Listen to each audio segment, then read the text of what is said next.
नमस्कार। रामनगर के Jim Corbett के भकरा कोट मोहान में इस वक्त मौजूद हूँ और आपके साथ लिए चलते हैं। ये गार्डन जो आप देख रहे हैं ये सराका रिजॉर्ट एंड स्पा यहाँ पर है और इसमें मेरे साथ एग्जीक्यूटिव शेफ सुबोध उपाध्याय मेरे साथ हैं। उनसे हम जान लेंगे इस रिजॉर्ट के बारे में, क्या इसकी खूबी है और किस तरह ये रिजॉर्ट आगे बढ़ रहा है। शेफ सुबोध, स्वागत है आपका हमारे चैनल पर। नमस्कार मनीष जी। क्या इस रिजॉर्ट की खूबी है और किस खूबी को लेकर यहाँ पर गेस्ट पहुँचते हैं?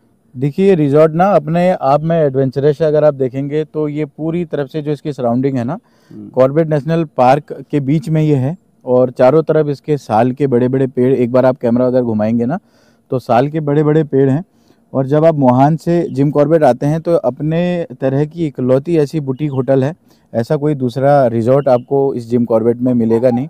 और हम लोग जो है ऑर्गेनिक प्रोड्यूस पे ज़्यादा फोकस करते हैं और वोकल फॉर लोकल के लिए हम काम करते हैं। तो हमने यहाँ पे बहुत सारी जो है एग्जॉटिक वेजिटेबल्स उगाई हैं जो हमें मार्केट में इजीली अवेलेबल भी नहीं होती हैं। और अगर इस रिजॉर्ट की बात करें ना, ये अपने आप में ही एक एडवेंचर है। अगर आप देखेंगे हमारे पास यहाँ पे हॉर्स राइडिंग है, अभी मैं आपको लेके चलूँगा अपने हॉर्स राइडिंग की तरफ। साइकिलिंग ट्रैक आप देखेंगे, पीछे पूरा साइकिलिंग ट्रैक है। और अगर आप नीचे मोहान से होटल तक विजिट करते हैं ना तो 4x4 की हमारी जो जिप्सी वो आपको लेके आती है, वो अपने आप में एक अलग सी एडवेंचरस जर्नी होने वाली है आपकी। बिल्कुल, जैसे कहा कि 4x4 की जो एडवेंचरस जर्नी जो जीप के माध्यम से, वो हमने भी यहाँ पर जर्नी करी, क्योंकि यहाँ पर आम गाड़ियों का आना बड़ा मुश्किल है। 4x4 ही यहाँ तक पहुँच पाती है और बड़ा एडवेंचरस ये रिजॉर्ट हमको देखने को मिला। चलते चलते शेफ सुबोध बात करते हैं आगे की जो बातें। वोकल फॉर लोकल के लिए आप लगातार काम कर रहे हैं। उत्तराखंडी जो कुजीन है उसको भी बढ़ावा दे रहे हैं और यहाँ पर जो ऑर्गेनिक वेजिटेबल्स हैं उनको उगा रहे हैं। किस तरह की ऑर्गेनिक वेजिटेबल्स यहाँ पर इस गार्डन में मिल सकती है? देखिए, ऑर्गेनिक में अगर आप देखेंगे ना, हमारे पास यहाँ पे बहुत तरह की जो लेटस हैं जो हमको मार्केट में मिलती हैं 250-300 रुपये किलो। उसको हम हमारे पास इसकी 5 से 6 वैरायटियाँ हमेशा पूरे सीजन भर रहती हैं, साल भर हमारे पास रहती है। उसके बाद हमारे पास हिमालयन चाय, जिसे हम कुमाऊनी में या फिर हमारे उत्तराखंड में जिसे हम जम्बू कहते हैं, एक बहुत ही एक्सपेंसिव हर्ब है। वो आपको दिखाता हूँ, इधर पे है, बिल्कुल प्याज की तरह दिखती है लेकिन ये बहुत ही एक्सपेंसिव। अगर इसकी आप मार्केट वैल्यू की बात करेंगे ना तो ये 3000 से 4000 रुपये किलो आपको ड्राई मिलने वाली है। इसको हम बिल्कुल फ्रेश यहाँ पे यूज़ करने पर, एक बार आप इसे स्मेल कीजिए और फिर देखिए। जब भी हम इसे कर्ड बेस्ड डिशेज में इसका तड़का लगाते हैं ना, जम्मू और गंदरान का नाम सुना होगा, तो उसमें से जम्मू एक ऐसी हर्ब्स है जो उत्तराखंड कुजीन में सबसे ज़्यादा यूज की जाती है। बिल्कुल, जो उत्तराखंडी कुजीन है उसमें जो हर्ब्स हम इस्तेमाल करते हैं उनका कहीं ना कहीं एक अलग महत्व है। शेफ, आप उत्तराखंडी कुजीन पर भी काम कर रहे हैं और आपके द्वारा एक बुक भी जरूर निकाली गई थी उत्तराखंडी कुजीन पर। तो किस तरह प्रमोट कर रहे हैं उत्तराखंडी कुजीन को इस रिजॉर्ट के माध्यम से? देखिए, मैं उत्तराखंड कुजीन के लिए 2007 से काम कर रहा हूँ और 2014 में मैंने अपनी book an essence of Himalaya निकाली थी।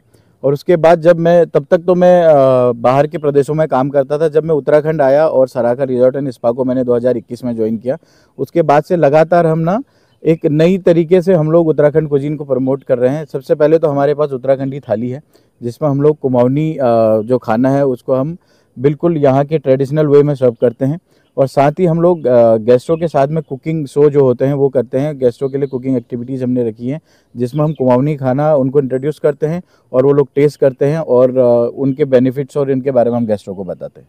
हाँ, जैसे कि सुबोध शेफ, आपने कहा कि हम गेस्ट के साथ बनाते हैं और आपका एक स्लोगन भी है कि आइए यहाँ पर पकाते हैं। कुछ स्लोगन है वो? बिल्कुल, हमारा जो स्लोगन है वो आ जाइए उत्तराखंड मिलके बनाएंगे। मिलके बनाएंगे जी। और मिलके आपने देखा कि यहाँ पर जो फ्रेश वेजिटेबल्स यहाँ से मिलती है ऑर्गेनिक गार्डन से, और उसके बाद मिल करके यहाँ पर उत्तराखंडी कुजीन को बनाया जाता है। तो ज़रूर आप भी ज़रूर आइए एक बार और शेफ सुबोध के साथ यहाँ पर जो कुजीन है उसका आनंद लीजिए।